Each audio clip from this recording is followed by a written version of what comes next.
microphone over here. What's up, guys? Hey, Devs here. Another day, another LeetCode problem. If you're following along in this series, this should be day 7 of doing LeetCode every day until I get a job. Today, as you can see, I've already solved it to make sure I had a solution for you guys. We're doing problem number 2. Add two numbers. You are given two non-empty linked lists representing two non-negative integers. The digits are sorted in reverse order, and each of their nodes contains a single digit. Add the two numbers and return the sum as a linked list. You may assume the two numbers do not contain any leading zero except for the number 0 itself. So it's only going to have one digit no matter what, and we have to add them together and store them in a subsequent linked list. As you can see here, L1 and L2, they're in reverse order, so these are the numbers 3, 4, 2, and the numbers 4, 6, 5. This is good because you add right to left anyways, and so we can just read the first value in each of these linked lists and then store it. If you notice a little difference in this video compared to the other ones, I have upped the, did not mean to do that. Can we restore our pages? There's some close tabs, add two numbers, yeah. So we wanted, we upped our screen size because I realized that this is kind of hard to read if you're watching on a phone or a tablet versus like a TV, or if you're watching it far away. So I decided to zoom it in some, so a bit easier to read. My computer's 32 inches, so it's very easy to see for me, and when I'm watching it back, but I was watching a video on my phone, I realized you just couldn't read anything. But this problem is not too bad. My solution is fairly long and complex. I guarantee there's shorter and easier solutions with less. I think our time complexity is our time complexity is n, where n is the size of the largest array, and then I think our space complexity is also n. Might be n plus n, because we create a new array, a new list of new values instead of reusing one of the nodes that is given to us. But the way I'm going to do this series was very influenced by a LeetCode video I watched today. If you don't know, we were following along LeetCode's roadmap pretty well. And the reason he has it set up like this is because you should do problems that are similar, because you will have knowledge of it right now. You shouldn't do a problem. The way you put it out is like the way you do math is you learn how to count numbers, and then you learn how to count big numbers, and then you learn how to add numbers. He's saying you shouldn't add two numbers together, learn how to do it, and then wait a month or two, and then try to add two numbers again, add two numbers together again. So that's not how memory works. You learn by repetition and doing it over and over until you fully understand it, and then you need to keep on refreshing your memory over time. So what he was saying is kind of like you wouldn't do one binary search problem, wait a month, do other LeetCode problems, and then come back to a different binary search problem. He's like, that doesn't help you remember and understand the problem very well. And that kind of resonated with me. Like, we shouldn't jump around to string problems, array problems, then do, a greedy algorithm, and then do the shortest path problems. And so for now, I think probably for this month, or maybe like the next week or two, we're only going to be doing linked list problems and array problems, because those are probably the simplest problems for programmers that for beginning programmers, for sure. And then later on, we're going to get into more complex algorithms and do like probably binary search. I know that one pretty well. And then we can get into like shortest path problems and graph problems, and then like binary tree problems will be a week or two. But I'm kind of going to link them together because the way he explained it, like you'll definitely get more value out of learning it that way. But enough yapping. Let's get right into my solution I have for this one.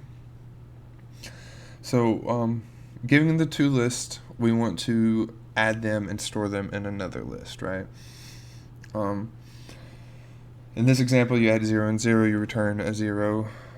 For this example, you don't really carry over any digits. 3 plus 4 is 7, 6 plus 4 is 10.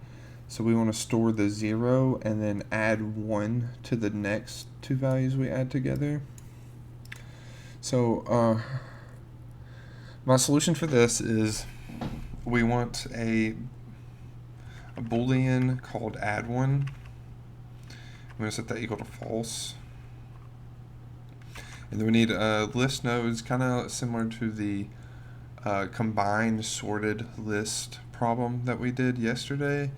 We want two list nodes, one head, and then one, we're going to call it iterator.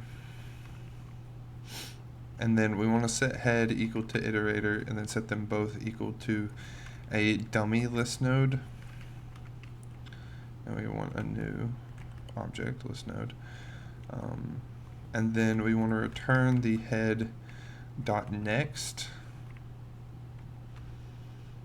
And then this is where our magic will happen inside this while loop.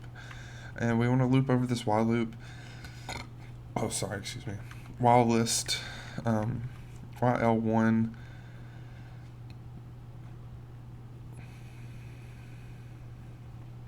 while L1 does not equal null, and then while L2 does not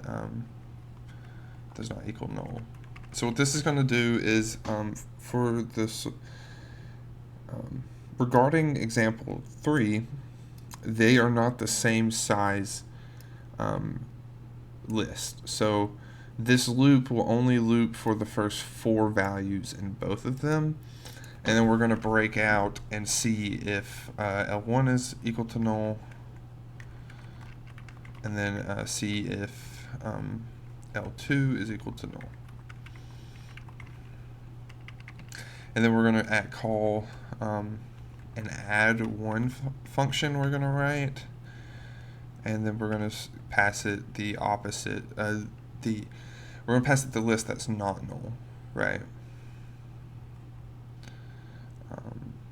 And then we're going to pass it the add1 value. And then we're going to make sure that L2 is not equal to null. And then we want to make sure L1 does not equal null.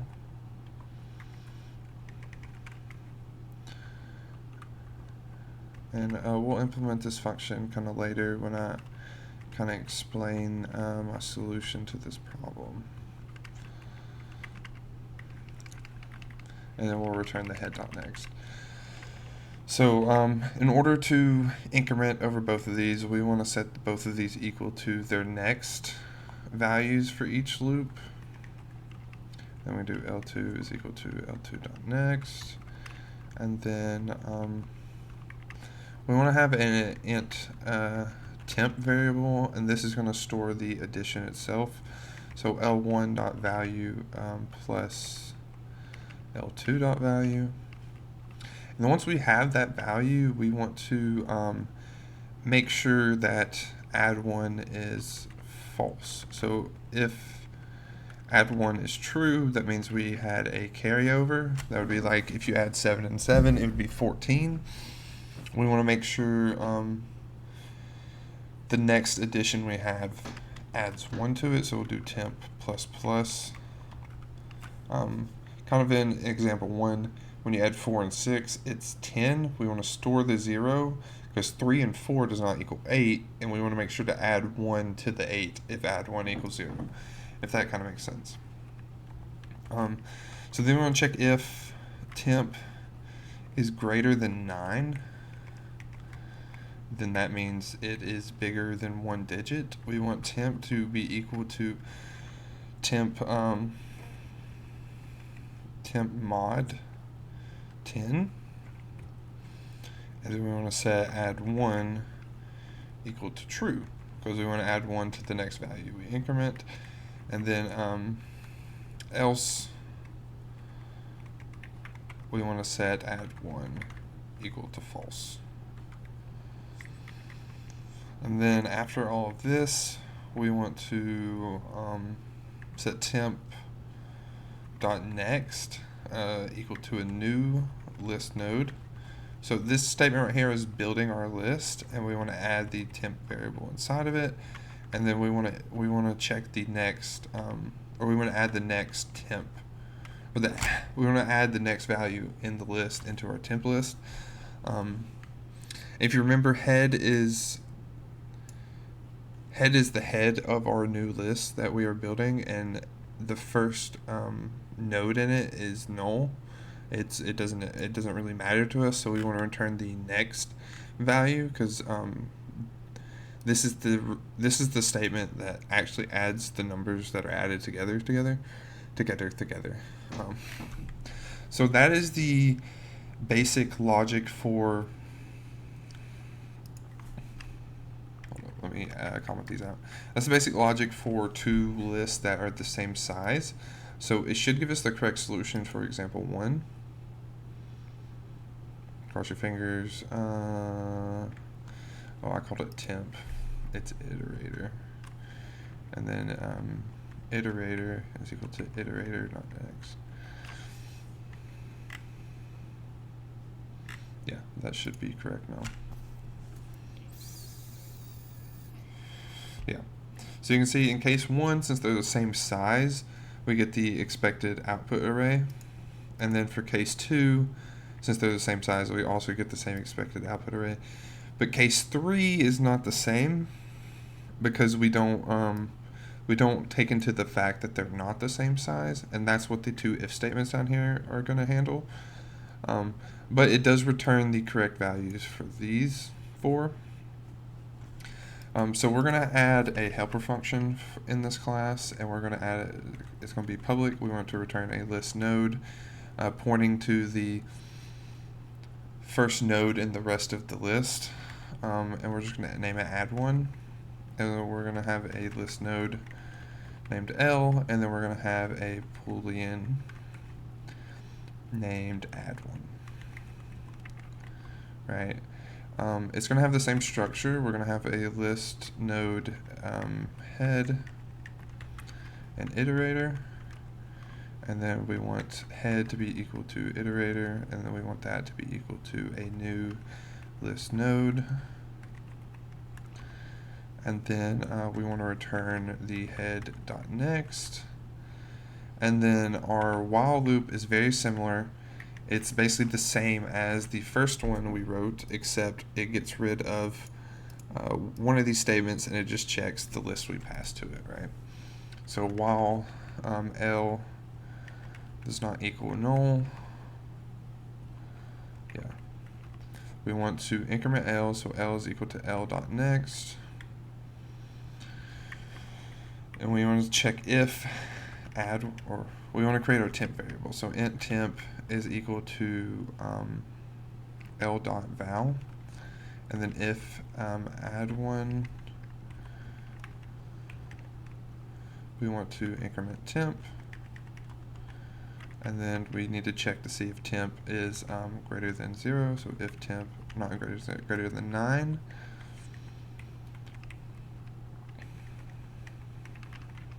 we want to set temp equal to the mod of temp. If you don't know what mod does, it gives you the remainder of a division.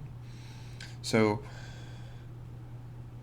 anything divided by 10, since we count in a base 10 system, it will give you the value of the first digit. So if we had like 119 mod 10, it would return the value 9, because 9 would be the remainder of the division of that number, or whatever digit, whatever the first digit of temp is. Since if temp is greater than 9, it's a two-digit number, or 3-digit. Or in this case, it can only be 2 digits.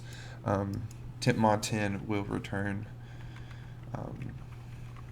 the first digit in that list, and that's what we want to store in our added list. And if it's greater than 10, we want to be sure to add 1 to the next value. So add 1 needs to be equal to true, and then if it's not greater than 10 or greater than 9, then add 1 needs to be equal to false, meaning we're not adding 1 to the next iteration. And then iterator.next is equal to new list node. List node of temp, yeah. And then we want iterator to be equal to iterator.next. Okay, that logic is basically correct. There's one more line we need to add. We can go ahead and fix these two commented out. So we want iterator.next to be equal to the list we return, right? So all the add1 function is doing is creating this list right here, and the statement iterator.next, it is getting this 9 value and it's pointing it to this array. I don't know why my cursor is bugging out on the screen. I mean, on the recording screen, you can see it's like flashing in and out, but on my screen, it's not doing that. That's pretty weird. But anyways, that don't really matter. The only thing we need to check is if add1 is true, because if we break out of this, that means there's no more values to add to our list.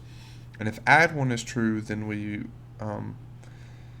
need to add 1 to the end of the list. So if we run this right here, temp++, need to add semicolons, never forget your semicolons, and then we can go ahead and fix this as well. So iterator.next is equal to that. And if we go ahead and run this code, it is not completely correct yet, and I'll show you why. So we have gotten to every single digit except the overflow 1, and that's what we want to account for. So we need to do iterator.next is equal to new list node of 1. And that should work for the test cases, and this should work for the solution as well. I think this is exactly what I wrote earlier. Wrong. 5 plus 5.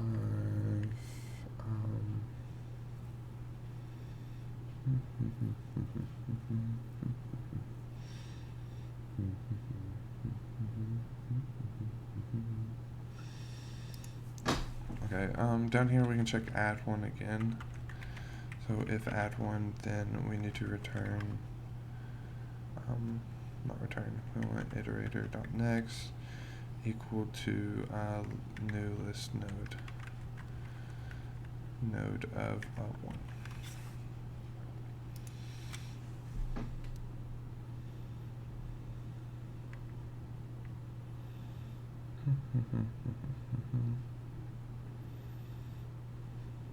And then we need to set add1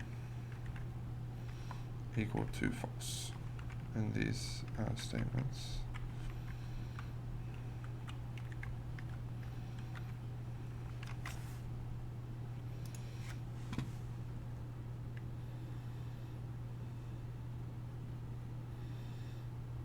Okay, there we go. Use 2 milliseconds runtime. And for some reason I think my original solution's different. Oh, I did not mean to fold that over.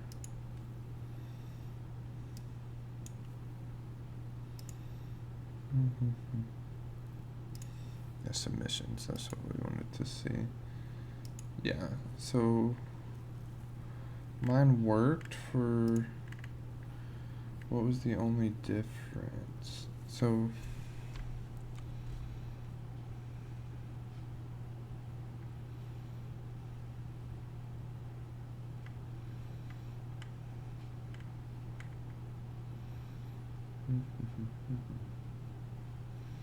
This one is 1 millisecond faster. So all that did was check if, well, we don't even have to do an if. We can do else with that solution. And we get rid of that, and we get rid of that, get rid of that. So the reason my first solution worked and my other one didn't is because we only called this function if one was null and the other wasn't null.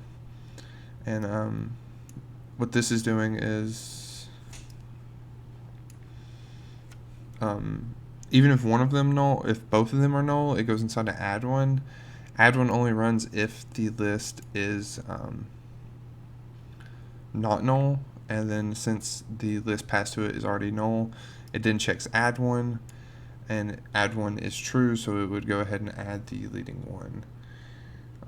So this should work like expected. 2 millisecond runtime. I wonder why this one is 2 milliseconds, but my first solution is 1. Anyways, that's not worry about that. So we're going to check out another solution, beats 100%, Java, Python. The intuition is to iterate through two length lists, or create a placeholder node called dummy head with the value 0. Tail, and set it to dummy head. This one will keep track of in the result list, blah, blah, blah.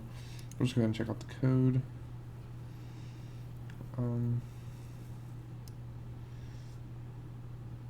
Carry is not equal to 0.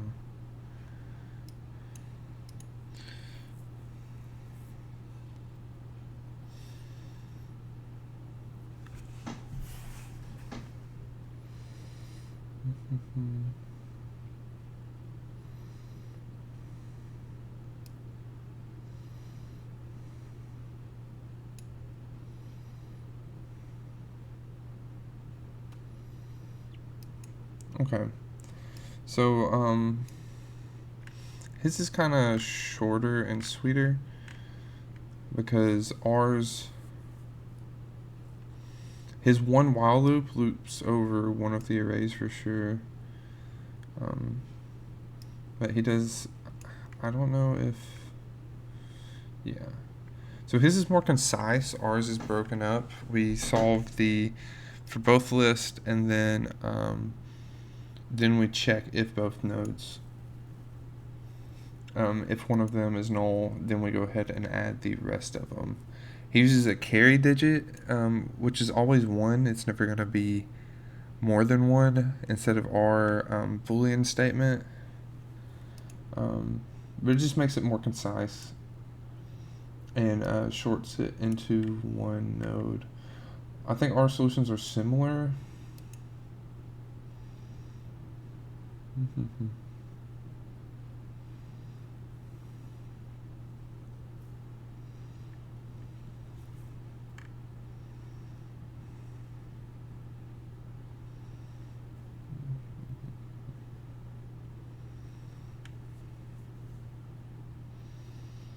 Yeah. So ours are about the same, really. Mine is just broken into more code. Mine is in 60 lines versus his is in more. He uses the ternary operator, which it checks this Boolean statement, and it returns 1 if it's true, and returns the other if it's false. I haven't used this operator too much in Java. That's why I haven't implemented it in any of my solutions yet, but I might try to later. But yeah, this one's more concise. I think it probably runs in 1 millisecond. But anyways, we found a solution. The logic is correct. It kind of has a little bit of repetitive code because this is very similar to the code we wrote in this block. The only difference is he used ternary operators here, so we could do like if The only difference is in this line and these two lines, he checks to make sure that these aren't null before trying to access the element next or the element value, because if L1 is null and you try to access those values, it will return a null pointer exception, which you don't want to do. So, but the logic here is very similar.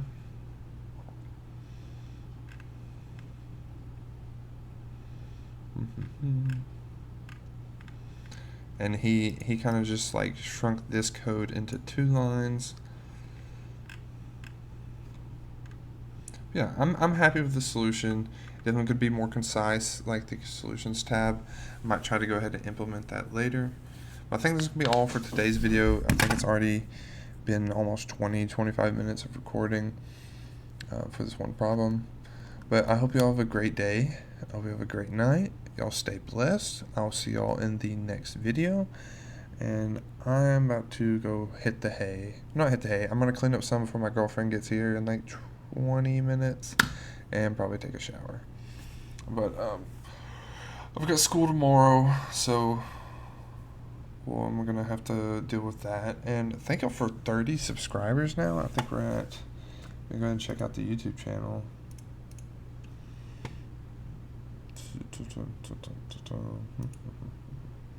Yeah, if we view our channel with 35 subscribers now, I just think it's pretty huge. Our first video has 629 views. I think is awesome.